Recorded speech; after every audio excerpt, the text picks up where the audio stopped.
Good evening, everyone. Thank you for coming to tonight's forum, which is co-sponsored by Manhattan Community Board 4 and Housing Conservation Coordinators. This is actually the second forum we've held together on tenants' rights during COVID. I'm Jesse Bodine. I'm the District Manager of Community Board 4. Tonight's forum will be moderated by Lynn Horowitz, who is the Senior Supervising Attorney for HCC, and I'll let her introduce the other HCC staff who will be speaking shortly. We are also joined by Corliss Evans from the New York City Department of Finance, who will provide a short presentation about the city's rent freeze program after HCC's presentation. As requested, we'll have ASL interpreters present, and I want to thank both of them for their service tonight.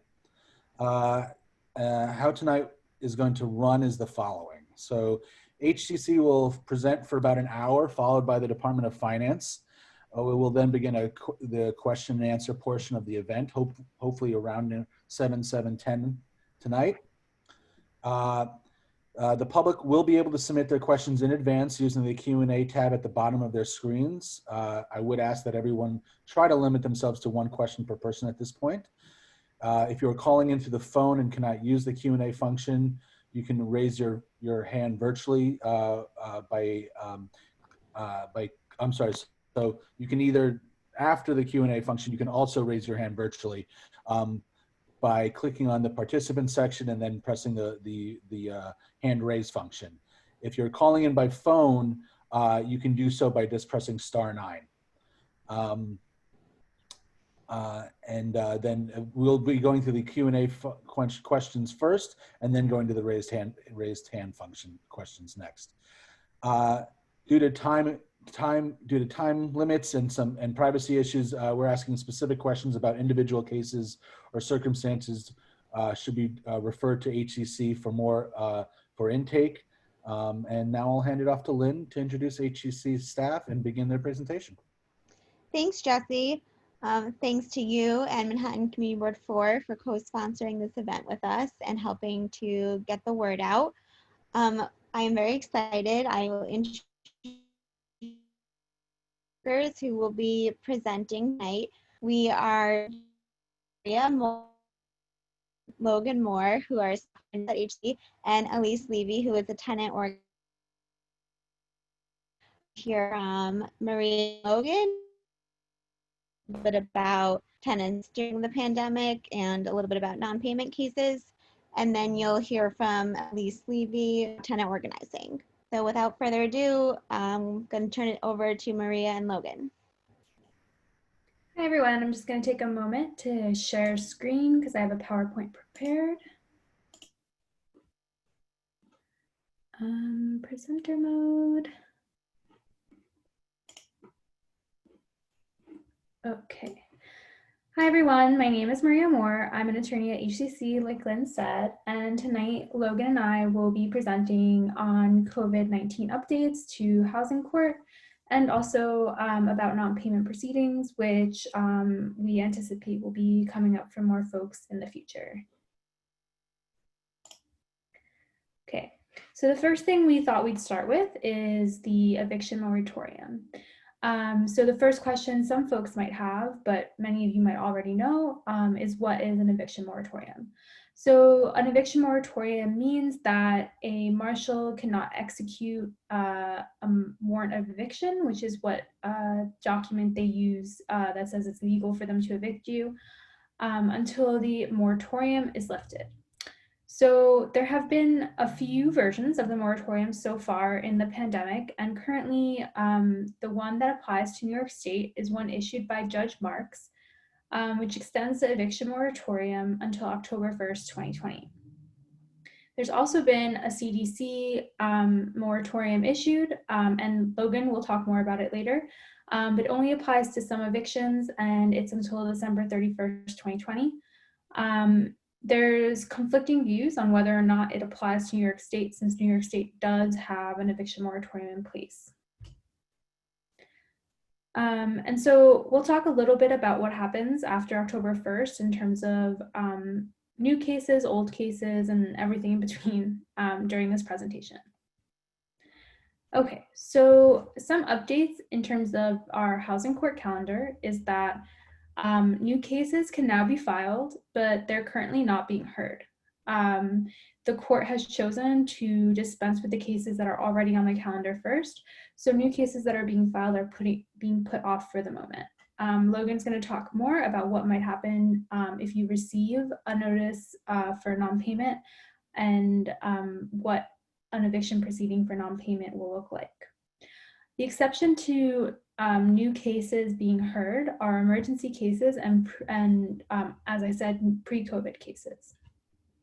So any case that was commenced pre-COVID and had court dates pre-pandemic can be put on the calendar to be heard. Cases where you have an attorney, where there are attorneys on both the landlord and tenant side, are already being heard and are being calendared on virtual Skype appearances.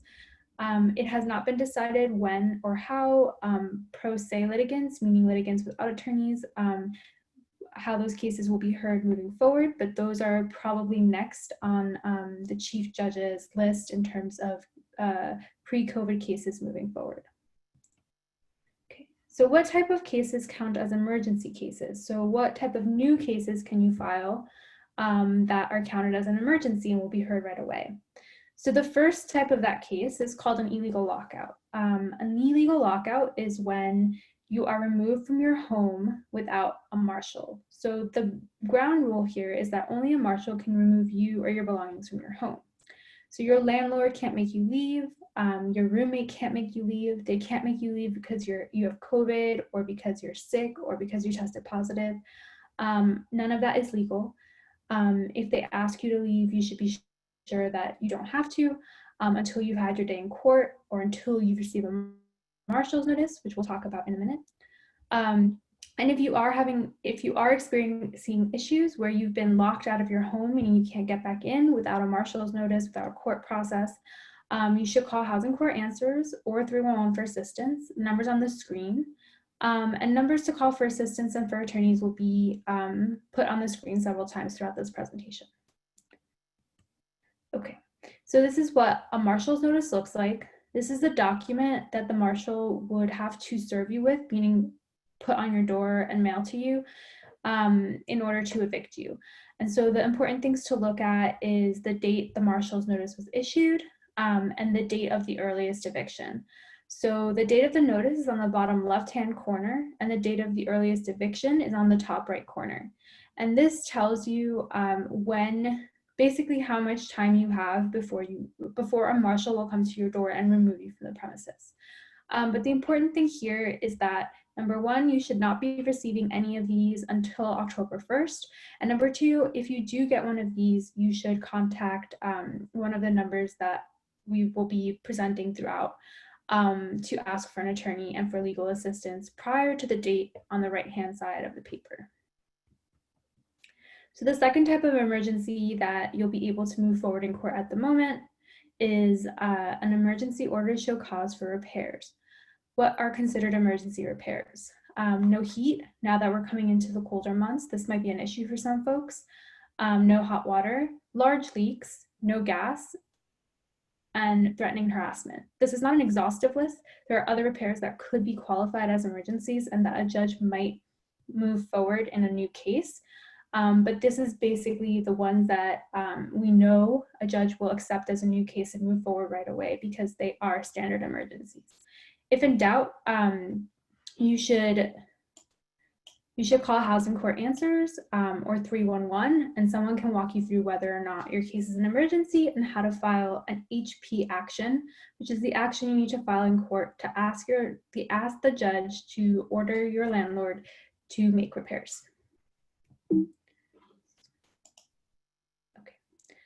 So a few common COVID-19 related questions that we've seen are on the screen. I'm going to address them one by one and try to give some general advice on how to deal with them. Please understand that there's actually no one right answer to any of these questions, and it's heavily dependent on your current situation.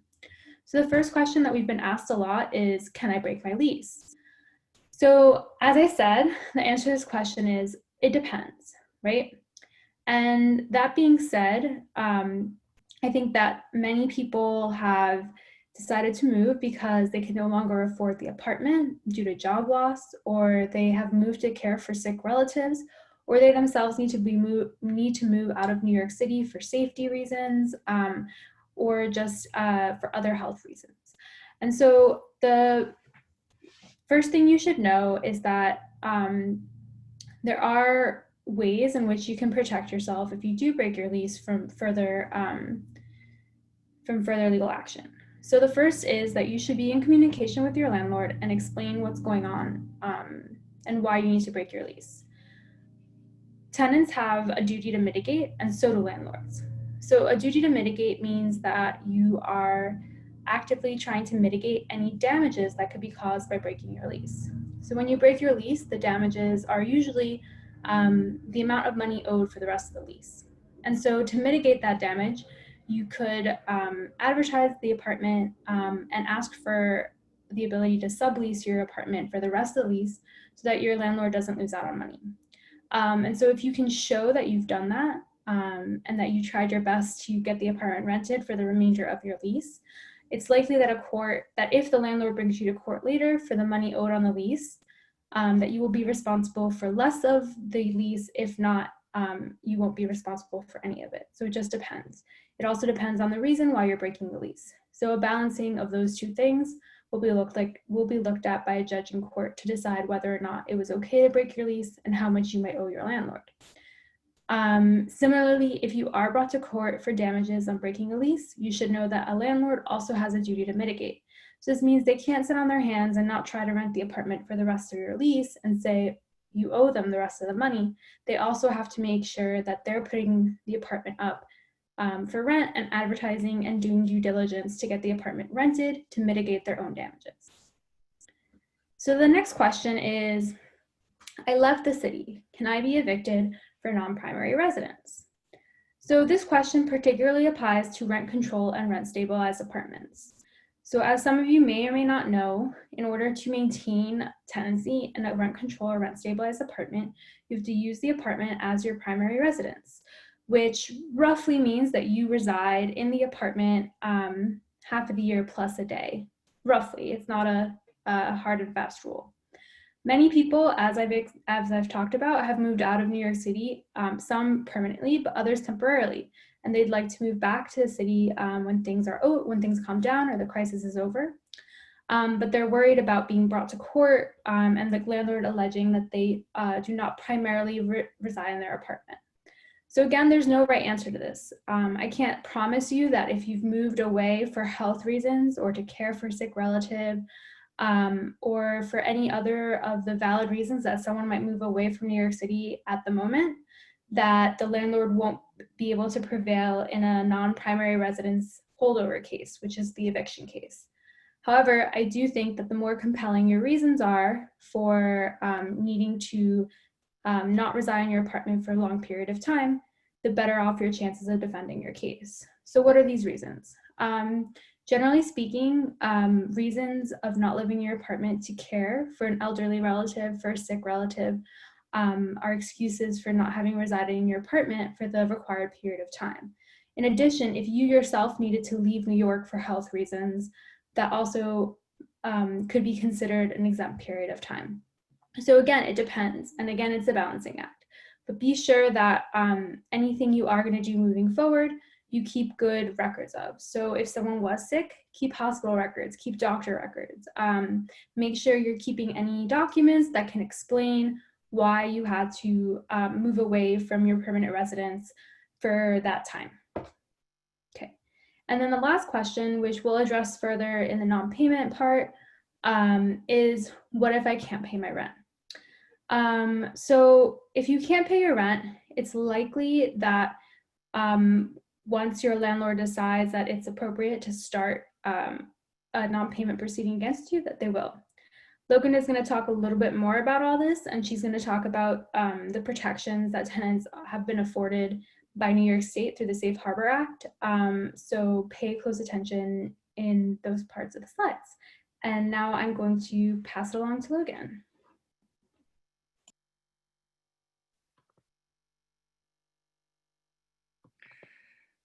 Hi, my name is Logan Moore. I'm also a staff attorney with HCC, and I'm going to talk to you about non-payment cases because generally these are probably the ones that are going to come up most frequently during this COVID pandemic.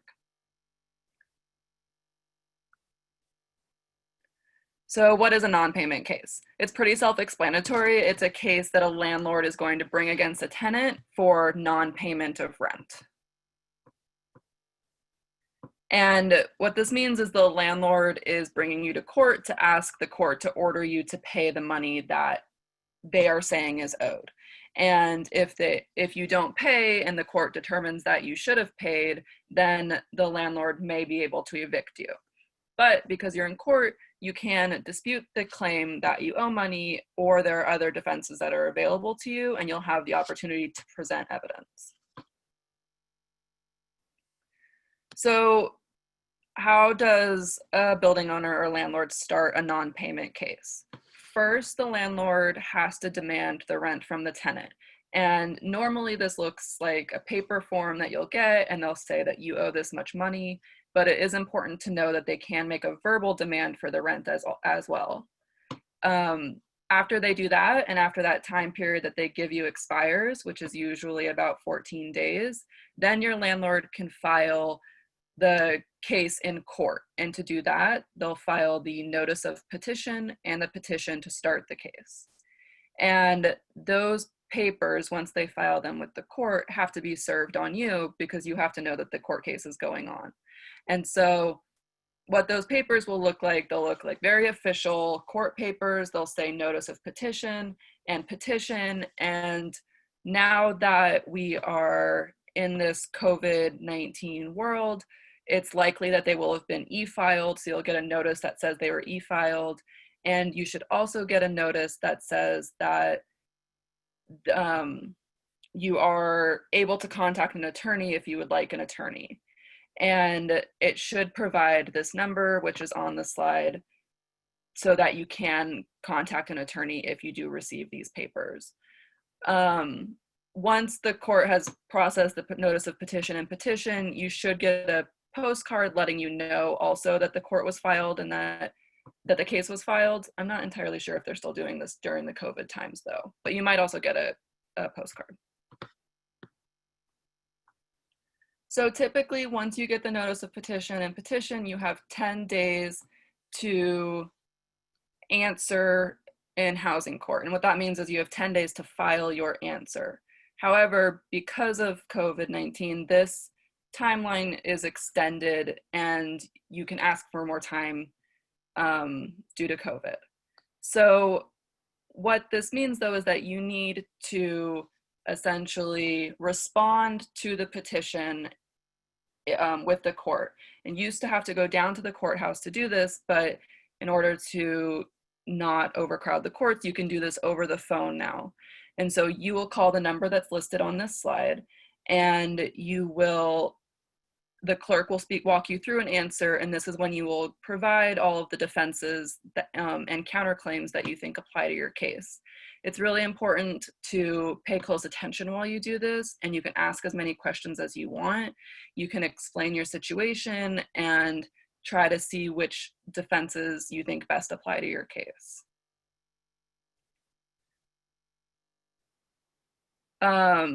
So a defense is a reason why you either do not owe the money or you did not pay some or all of the rent. I also should note that if you contact an attorney can also help you with the answer. And so if you do that, you can consult with an attorney to see what defenses are available to you. So some typical defenses that are available. First is bad service. The notice of petition and petition need to be served on you properly according to very strict rules. And so what you should do is you need to take note of how you received the notice of petition and the petition. When you received them, did you get them in the mail? Did someone personally hand them to you?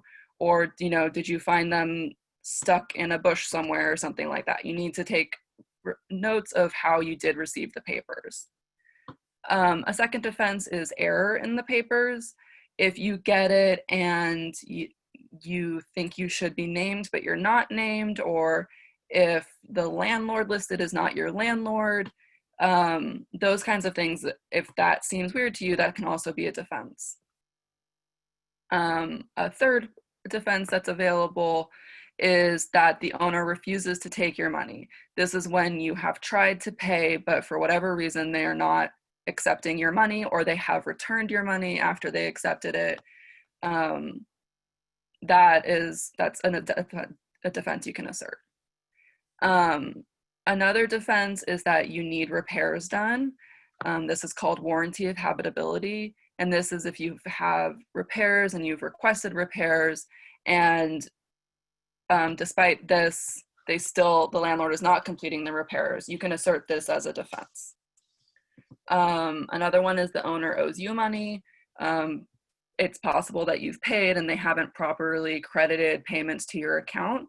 So make sure that you do keep track of how you pay. If you pay by money order or online, keep copies of the money orders or keep screenshots of how you pay online.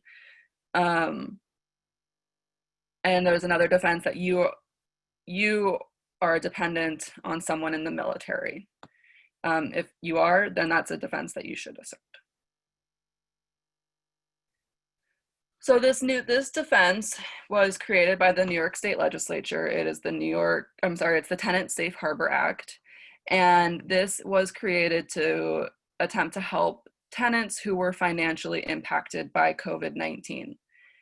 What this does is, under this defense, the landlord cannot evict you for money owed during the pandemic. And the pandemic is defined as a date that's in the beginning of March, and it's still ongoing. And what you have to, in order for this to apply to you, you have to have had a change in financial circumstances and not be able to pay rent because of those circumstances. Technically, this money is still owed to the landlord. It's just you can't be evicted for that amount of money. So if you get brought to housing court and they say that you owe you owe money because of the pandemic, the judge can say that you still owe that money, and it'll be what's called a money judgment, but they can't actually evict you for it. And so a counterclaim is a claim that the tenant gets to bring against the landlord. When a landlord brings you to court, they open themselves also up to claims. And so this is one that you can assert against them. So common counterclaims, one is that your landlord has refused to do the repairs. This can be both a defense and a counterclaim. Another counterclaim is that the landlord is harassing you. Harassment is a very big umbrella that includes a lot of things, but if you feel like your landlord is harassing you, you can assert this as a counterclaim. And then this one is kind of broad because it also can include a lot of things, but if your landlord is doing something that's in violation of the rent stabilization or rent control laws, that can also be a counterclaim.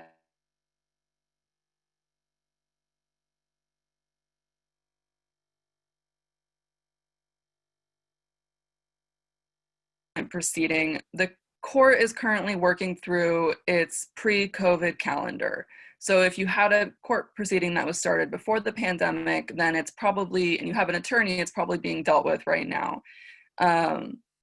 So new cases can be brought, but they aren't going to be heard for a pretty long time. We don't know when, but the court right now is trying to clear the backlog of their pre-pandemic cases.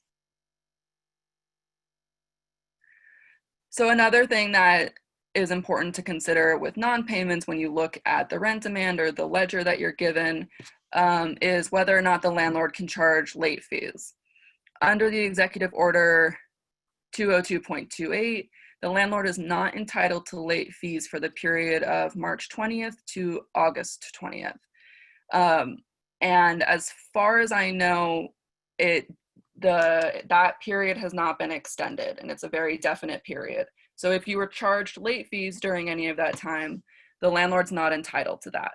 But a caveat that I would like to make is that you can't ever be evicted for late fees. You can owe it, but they can only evict you for missed rent.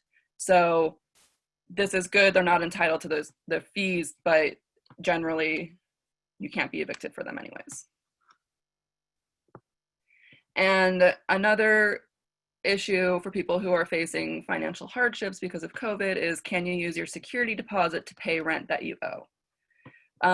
Under the same executive order, if you have a written agreement between the landlord and tenant, the security deposit can be used to pay rent owed if the tenant is facing financial hardship as a result of COVID-19. So if you want to do this, you need to let the landlord know in writing that you intend to do this. However, it should be noted that it has to be, the security deposit that you use to cover the rent needs to be replenished within 90 days. So if you're going to do this, you need to make sure that you're going to have the ability to replenish it within those 3 months. I'm sorry, Logan, do you mind if I just cut in for 1 second? Just about the security deposit, you have to begin replenishing it within 3 months, and then you have to replenish it at 1/12 of the amount of the security deposit per month. So you have to begin to replenish it within the 90 days, but you can take a year to replenish it, I believe. Perfect, thank you.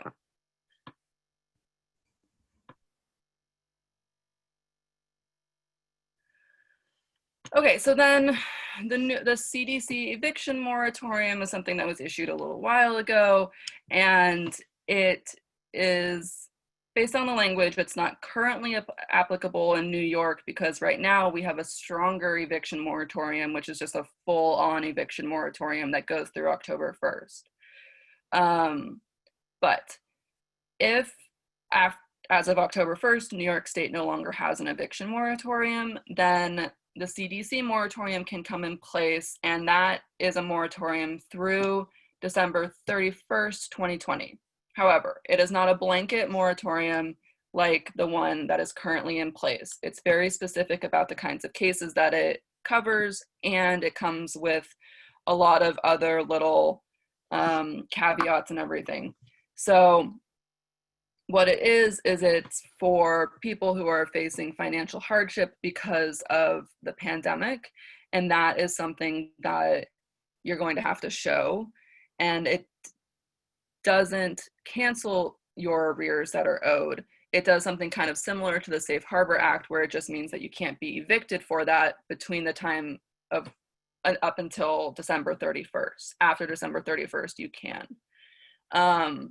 And during that time, even though you can't be evicted for those arrears, fees and late charges will accrue still. And then the biggest thing is that in order to assert it, you have to sign a declaration that the CDC provides on their website, and you have to agree to all of the paragraphs that they lay out.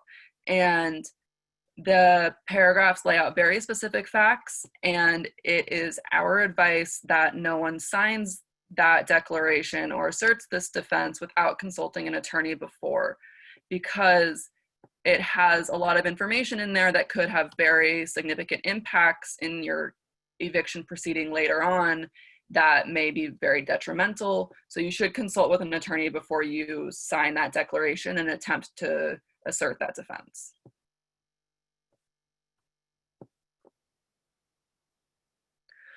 And so we covered this a little bit before, but if you do get a proceeding, or you anticipate to get a non-payment proceeding, how do you get legal assistance? So you can call 311 or this other number, which is the number for the Office of Tenant Protection at the mayor's office, and they will direct you to a provider in your area or a provider that can help you with your case. If you're in the HCC intake catchment zone, you can contact our office, and we have slides that have our contact information. Or if you call the clerk's office to file an answer, or in any other way interact with the court, you can request a referral for an attorney from the court, and the court can directly refer you to a legal service provider. And so here's our information. We have community intake for our catchment zones, which is between 34th and 100th, anything west of 5th Avenue. We have an older adult program that is the same area but are at least 62 years old. And we have an expanded program for them with public benefits, Medicaid, Medicare, and some other directives. And you should call our number for an appointment. And we also have 2 legal clinics. We have Monday night legal clinics, which is open to all New York City residents, regardless of borough or income, and an immigration clinic, which is also open to all New York City residents with some income eligibility requirements. Oh, and Housing Court Answers. You can also contact Housing Court Answers. They're a great service that has a lot of answers about housing court, and they can either help you with what you need or direct you to a service provider that can help you with representation. Thank you so much, Maria and Logan. I am going to turn it over to Elise to hear about organizing. Hey y'all, I'm Elise and I'm a tenant organizer at the HCC, as has been said. I'm just gonna take 1 second to pull up this PowerPoint, and we did it. Cool. So I'm just gonna talk a little bit about tenant organizing during COVID, how to do it, why to do it. As was kind of mentioned earlier, you know, this question of what to do if you can't pay your rent. Well, there's the legal option, and then there's also building power together to get our rent canceled. So I'm going to talk about how we can get to that. So for some context, which I'm sure we all know, so the COVID-19 pandemic is still impacting tenants throughout the state. We have up to 1.6 million tenants in New York who currently can't pay rent. And this is disproportionately impacting Black and Latinx tenants who are already more likely to be rent burdened. And it's also, you know, a moment in which people are looking to join together. You know, the amount of organizing that's come out of this is, you know, the one thing that we can take from this crisis really positively is that, like, we can join together and make things change for the better for tenants in New York. So the basics. Tenant organizing is the act of bringing people together to build power with their neighbors, to win rights and protections, and to protect their neighborhoods. And a little bit about like what we won and what tenant organizing can do. So in 1904, immigrant Jewish women in the Lower East Side launched the first rent strike in New York history. The whole neighborhood went on strike. Rent reductions were won for the majority of tenants, and some even won leases, which was a new thing at the time. And this and many strikes to follow gave us the rights we have today as tenants, including the legal right to organize. And then more recently, we won the historic legislation, the Housing Stabilization and Tenant Protection Act, which strengthened legal protections for tenants and overturned loopholes in the rent laws that tenants had been fighting against for decades. So those are kind of the big picture things that tenant organizing has done. And then there's also the things that, you know, building organizing can do. You know, maybe it's not changing all the laws, but banding together, you can get your heat turned back on, or, you know, get repairs done that haven't been done throughout the building for years. And so that kind of pressure is really important. And it's important now because people are struggling, and this is an opportunity for us to mobilize and to get involved in the tenant movement. So currently on a city and statewide level, we're fighting for the cancellation of rent, mortgage, and utility payments, rent freeze and rights to renew a lease, and to reclaim our homes and invest in homes for all. So, you know, housing the homeless and folks who are housing insecure. So what are the steps for doing this? Like, let's, you know, take it small scale and talk about building a tenant association. So the first step is going to be doing your research. So before you begin organizing, it's helpful to figure out what's actually happening in your building. So for example, a lot of people's apartments have been illegally destabilized, or something's up with their rent history. So we have here a tool for how to check if your rent history, how to check for your rent history and then see if you're being overcharged. So you can do that through the HCR website or by calling HCR at 718-739-6400. And then there's also researching, if your building has violations, and if any of your neighbors are calling 311 a lot, that might be a sign that those are folks you might want to organize with. So you can go on the displacement alert portal, which is through an organization called ANHD, and you can look at the violations in your building and kind of get a sense of the history that you're working with. And then the next step is to build power through base building. So we build power by building communities, and we build communities by base building. So a fun graphic there that kind of shows you the levels of bases. So you've got leadership and then the broader constituency.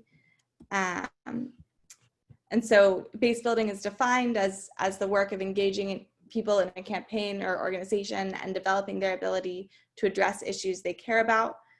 So your power comes from your ability to act, mobilize, and develop a large number of people who are in relationship with your organization. So for tenant organizing, that means, getting maybe not everyone in your building, but a good amount of the people in your building to come to a tenant association meeting and to, come up with common demands. So there's a cycle to base building. Step 1 is outreach. Step 2 is follow-up. Step 3 is events. 4 is plugins, and then 5 is repeat. And you just keep doing that to build power. So the first thing is outreach, beginning base building. So how do you reach out to your neighbors when you're socially distanced? That's a real challenge. So the one idea would be hanging a sign in the lobby and ask people to put down their contact info. You can also slide flyers under people's doors and ask them to reach out to you. And we have sample flyers for that. So if you're interested in organizing a building, you don't know what to put on a flyer, send us an email. We can help you work that out. And then using a phone tree. So let's say that you have one neighbor's number. You don't know anyone else in your building. Call that neighbor and see who they can call. And, eventually you just end up with actually knowing your building. So those are just a few ideas. It's still not as easy as it was when we weren't socially distanced, but you can do it. People are organizing now more than ever, really. So it's doable. And then from there, once you're actually, connected, how do you find common ground? How do you build those relationships? So starting out by asking what people need and being really honest about the problems that we're having and saying, are you having trouble paying rent? How long have you lived here? What issues are you experiencing? And, really getting to this core structural problem that we're working with of dealing with rent and dealing with our rights as tenants during this moment. So don't be shy and just go and ask those questions. And then from there, build community and build power. So holding a tenants association meeting and,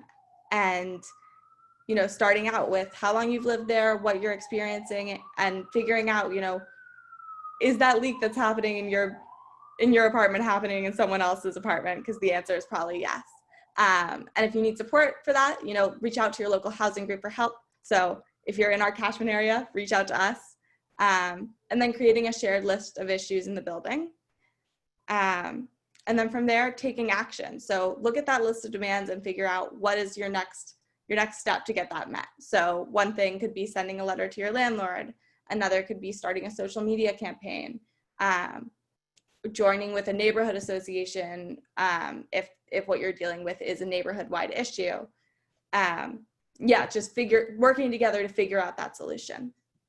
And then from there, building neighborhood power, extend your outreach to other buildings owned by your landlord. So if you go on this website, whoownswhat.justfix.nyc, and see what other buildings your landlord owns, and also maybe see what other violations they have, and if it seems like there's some similar situations, you can repeat that outreach that you did from step 1 and send flyers over there and see if there's a way to build power together to take on common issues experienced by all the tenants with that landlord. And then here's just a few resources that you can use. The first is a tool to call your reps to cancel rent, because that's an important thing we got to do. And then there's frequently asked questions on the eviction moratorium, and the link to the displacement alert portal, the HCR rent history portal, a rent strike toolkit, and the Who Owns What portal as well. So no, these aren't clickable, so I might just drop them in the chat for y'all, or we can send out the presentation. Thanks.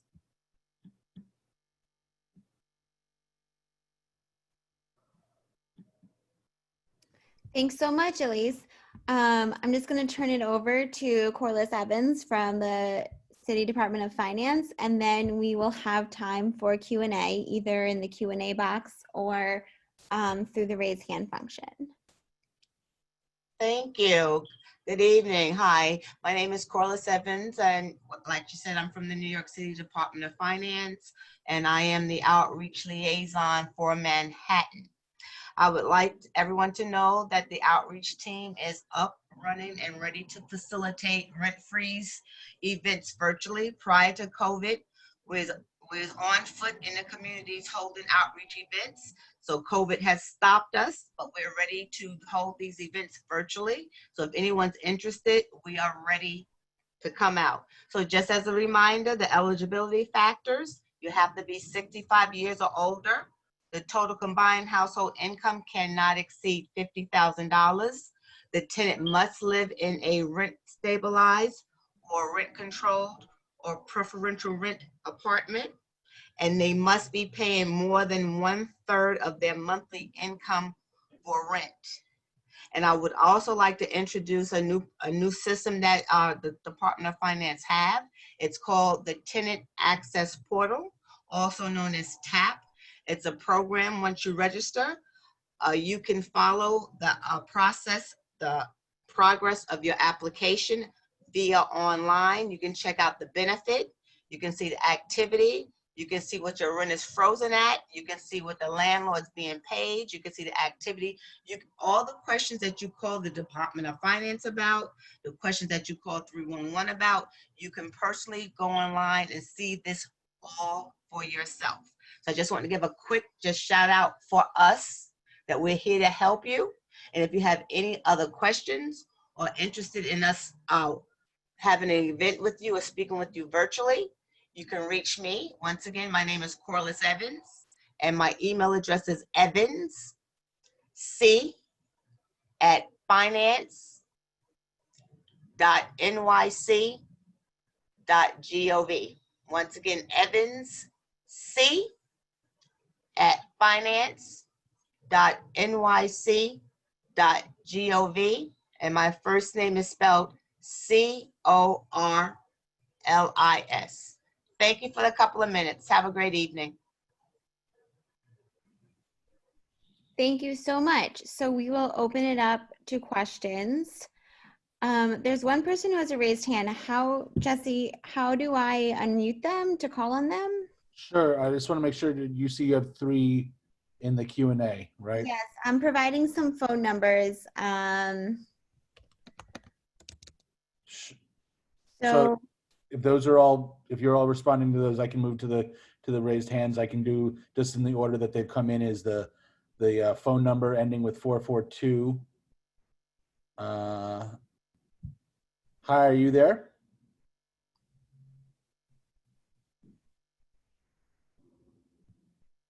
Hi, the phone number ending with 442. You are muted yourself. I can ask you to unmute, but you have to press *6 to unmute yourself if you have a question.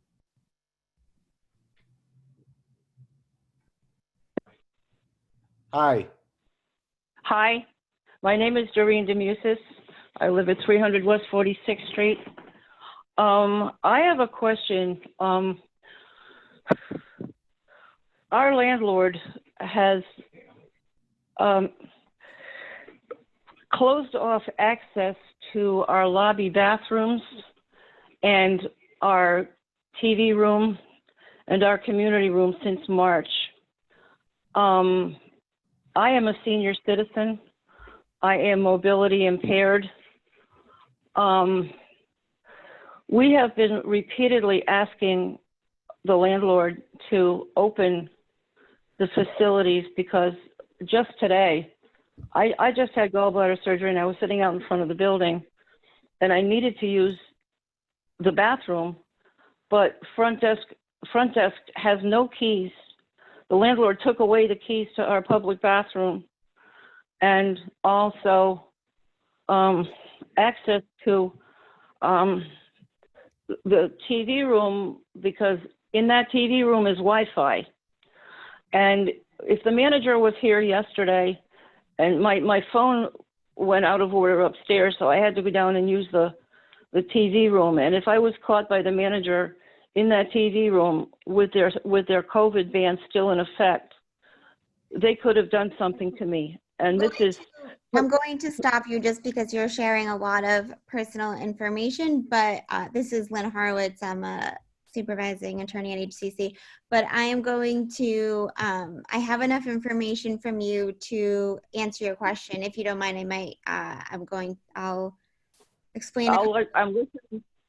So first off, I'll just begin by explaining that for very specific questions related to your apartment or your building or your landlord, you should contact HCC, our main number, and based on where you live and your income and what the issue is, we can schedule an appointment for you for either brief consultation or an intake. And our main number is 212-541-5996. Again, that's 212-541-5996. But I will say that, so in general, a couple of things. One is if you live in a rent stabilized apartment and a landlord has cut off some of your access to services, especially a bathroom or a common area that you used to have access to, it could be That's the issue. It could be considered a decrease in services that you may be entitled to a rent reduction. And one thing you can do is submit an application to the Division of Housing and Community Renewal to see if they will order a rent reduction. That's one option to kind of put pressure on the landlord to get it back. Another thing is if they cut off, essential services, you can file an HP proceeding in housing court, which you can do now. And I recommend trying to contact an attorney to help you do that. There are a couple of ways to do that. One is by calling 311 and asking to speak with a tenant attorney, and you'll be connected to a legal services provider who will at a minimum give you some advice. You can also call the mayor's office to protect tenants, and that phone number is 718-557-1379. Again, that's 718-557-1379. You can also call Housing Court Answers, who can help you file an HP petition without an attorney. There are some other options, but so there are ways to put pressure on your landlord if they're not responding to your request to provide you with certain services that you're required to have. I'm really appreciative, and thank you so much. Okay, there was one other thing. So if there was elevator problems, that would also go under the reduced services? It could. It might. Well, there's no could or might about it because we've had this problem for months, and we've made everything. But you could file an application. I think we should move on to. There's some other questions that I want to get to. Thank you. Thank you for your time.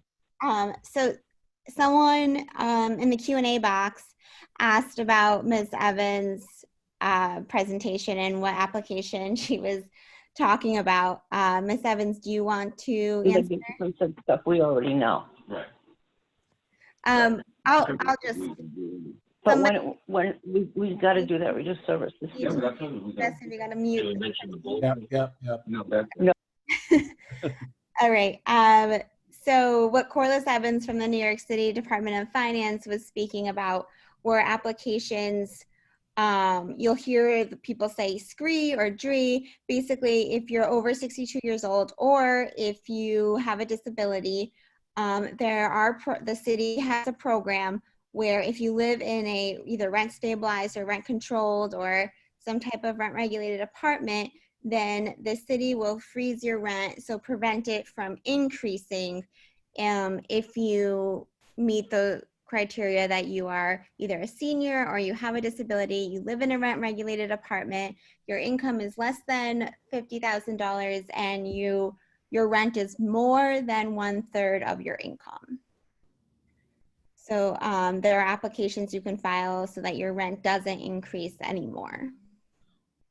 Corliss, would you be able to put your email that you had listed prior into the chat for people so they can just copy and paste it if they would like to follow up? Not a problem. Thank you so much. Okay, there was an earlier question. I know that Logan, you touched on it, but just in case anyone missed it, we'll just ask it. I'll just ask it again. But the question is about late fees. Can a landlord charge late fees if you're late on paying your rent during the pandemic? Right. So if you are, the landlord is not entitled to late fees between March 20th and August 20th, 2020. As far as I can tell, there's no executive orders extending that. That is limited to only those few months. After that, they can charge late fees, but it's important to remember that you can never be evicted for late fees. Thank you.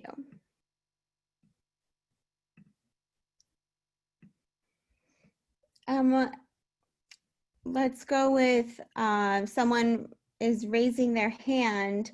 Brendan Marie Hudson, are you able to type a question in the Q&A box?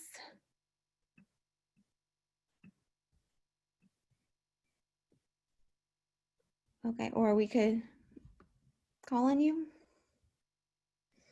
Hi, Brendan. You just need to unmute yourself to be able to speak.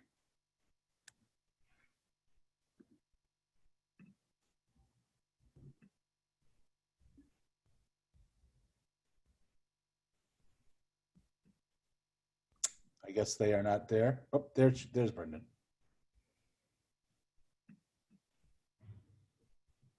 Brendan, you with us? Please skip to the next person. All righty.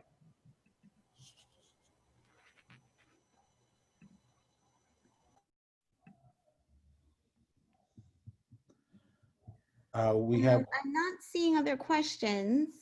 I think we have one other phone number, unless it's the same person. I'm sorry, from before. The 442 is the same person. Carla Reddick. Yep. Oh, hold on one second. Carla, you just have to unmute yourself and you can speak. Can you hear me now? We can hear you. Okay, hi, good evening. What I would like to say in regards to almost something similar to the other lady's comments, I stay in a senior citizens residence as well, and they had the senior center here in my building where we were getting service with meals, whatnot, from the Department of Aging and whatnot. Now, it's like kind of like an oxymoron. It's kind of contradicting because we were shut down because of the COVID. For those who live here, we weren't even allowed to use the space to even go. Now they have it where, you know, sometimes in the city when it's hot and people need a cooling center location to go to, they're able to go into certain sites. Well, our site was designated for the cooling site. So it's like, how would you have it where we who live here are not allowed to go into the location for that, but then you have this as a cooling site for people that can come in off the street, I guess, from the city to come in to cool in the area because this is designated as a certain area. So that's the kind of thing, because a lot of these seniors, they can't go to the park, they're elderly. So having to not be locked up inside their room all day long is kind of very hard for them, you know, so they need to have a place they can go downstairs at least and sit and be, you know, without having this stuff, you know, mess with their head all the time. So that's what I'm concerned about. Lynn, can I take that? Yeah, of course. Sure. So Carla, I don't know specifically what location you're speaking of. Woodstock location. I'm sorry? Woodstock. Okay, so can I suggest I'll put my email in the chat and we can follow up on that. I think that's more complicated than, and a little more city policy oriented than tenants' rights, unless Lynn, you have something to add, but. Okay. No, I don't have anything to add, just that it could be considered a decrease in services, but it also could be reasonable if the reason is to prevent the spread of COVID. So it's a complicated analysis that has to be done for each building individually and if and eventually by courts. But so far there isn't, any precedent about those type of issues during a pandemic. Okay, so you're gonna put your information in the chat for me, and I'll follow up with you. You can definitely follow up with me, Carla, and we can dig a little deeper and get an answer to your question. Thank you.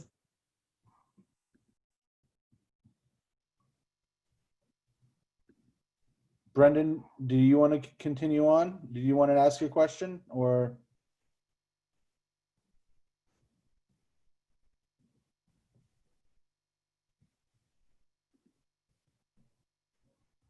I guess not.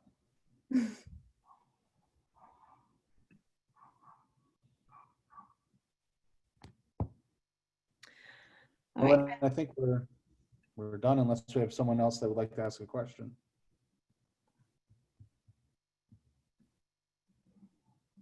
What is your name? Whose name? This gentleman, MCB4 staff. Sure, sir. My name is Jesse Bodine. I'm the district manager for Community Board 4, and I just put my email in the chat.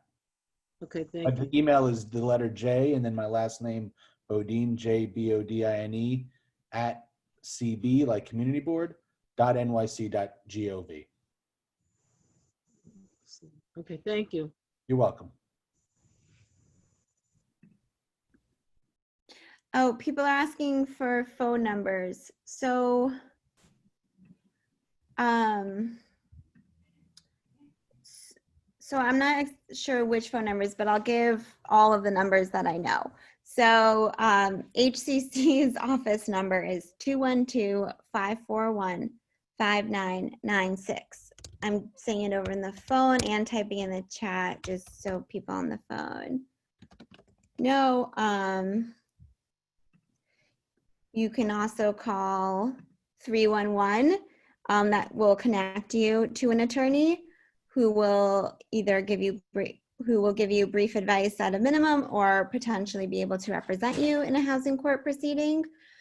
The other number you can call to seek an attorney on a housing related case is 718-557-1379. And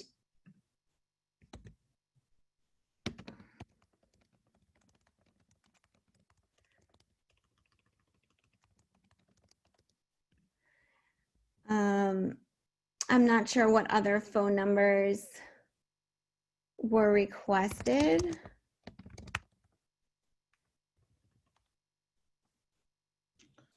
I'm happy to give the community board's office number in case if that's one of those phone numbers, but I don't know if it is.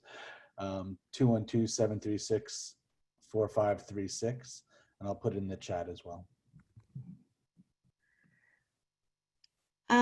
I guess also to request your rent history from DHCR if you live in a rent stabilized apartment or you think you might live in a rent stabilized apartment, you can call 718-739-6400, and that is to DHCR, which is a state agency.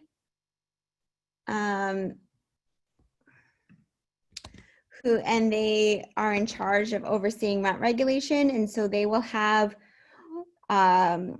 what's called a rent history, which is basically all the rents of prior tenants in your apartment since 1984, and an attorney could analyze it to see if perhaps your apartment may be subject to rent stabilization. Someone's asking about the 646 number. Okay, I think that is the court's number. So Manhattan Housing Court, if you receive eviction papers, especially if you receive a non-payment petition, you should call the housing court clerk's office. And in Manhattan, that number is 646-386-5505. And let me put that in the chat.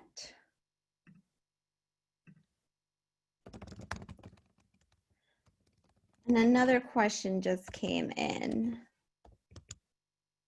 386.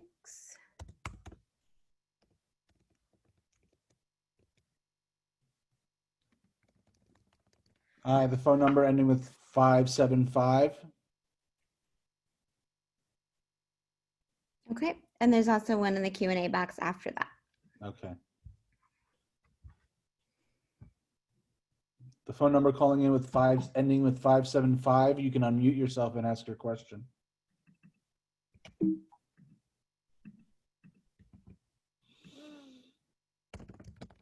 Okay, why don't we move on to the Q&A question and we'll come back. Okay, the question is, can I ask my landlord to lower my rent even though I live in a rent stabilized apartment? Is it an option? Maria or Logan, do you want to take it? I can take it.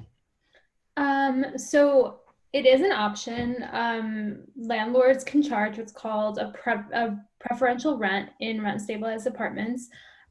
This is usually done in these types of situations where the legal regulated rent, it does not reflect where the market's at. So if tenants can't afford that, or for whatever reason, you know, if they want to charge the person a lower price. So it is allowed under the rent stabilization law. And again, we can't promise what your landlord will say or what they'll agree to, but it definitely never hurts to try. If you think what you're requesting is reasonable, you should definitely call them or email or write a letter and explain your reasons and see if they could work with you on that.